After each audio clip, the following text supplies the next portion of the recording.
भारत चीन से जो इंपोर्ट करता है वो चीन को एक्सपोर्ट के मुकाबले बहुत ज़्यादा है। लगभग 100 बिलियन डॉलर का इंपोर्ट जो है भारत चीन से करता है, और जबकि 17 से 18 बिलियन डॉलर का ही हम एक्सपोर्ट करते हैं। तो हमारा जो ट्रेड डेफिसिट है वो चाइना के साथ बहुत ज़्यादा है, जिससे भारत को बहुत नुकसान होता है। लेकिन चीन से जो हम सामान मंगवाते हैं वो कुल इंपोर्ट का भी लगभग 900 बिलियन डॉलर का अगर हम इंपोर्ट करते हैं, तो उसमें से 120 बिलियन डॉलर का इंपोर्ट जो है हम चाइना से ही करते हैं। और चाइना से इंपोर्ट करने का जो एक बड़ा रीजन है कि चाइना में एक बहुत बड़ा सप्लाई चेन का हब है, और चाइना में जो कॉस्ट ऑफ प्रोडक्शन है वो कम है।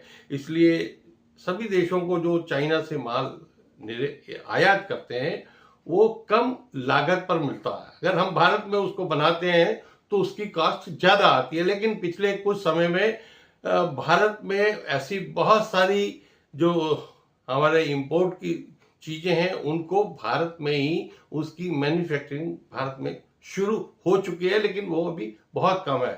प्रधानमंत्री जी का कहना है कि हम स्वदेशी बनाए, स्वदेशी ही खपे और स्वदेश में ही बेचें। तो उसके लिए निश्चित रूप से सरकार को बहुत बड़ा जो प्रयास करना होगा। छोटे स्मॉल स्केल जो इंडस्ट्री है उसको प्रमोट करना होगा, और ताकि उनको और सुविधाएं देनी होगी, ताकि वो जो सामान हम चाइना से इंपोर्ट करते हैं उसकी जगह पर यहाँ पर हम उसको मैन्युफैक्चर कर सके।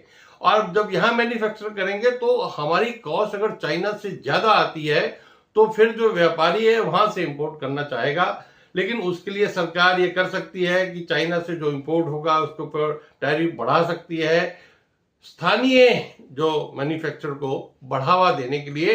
लेकिन मैन्युफैक्चरर्स को भी आगे आना पड़ेगा, और बहुत सारी कंपनीज को भी हमें जो भारत में एक न्योता देना पड़ेगा कि जो चाइना में ही प्रोडक्शन करती हैं वो भी भारत में आकर यहाँ पर मेक इन इंडिया के तहत जो प्रोडक्शन करें, और उनको भी हम सुविधाएं दें ताकि उनकी कॉस्ट भी जो चाइना में आती है उससे कम हो। तभी जाकर हम जो है ये जो प्रधानमंत्री जी का जो स्वप्न है उसको हम पूरा कर सकते हैं। इसमें कोई मुश्किल नहीं है, लेकिन समय लगेगा और सरकार को इसके लिए थोड़ा ज्यादा प्रयास करना पड़ेगा।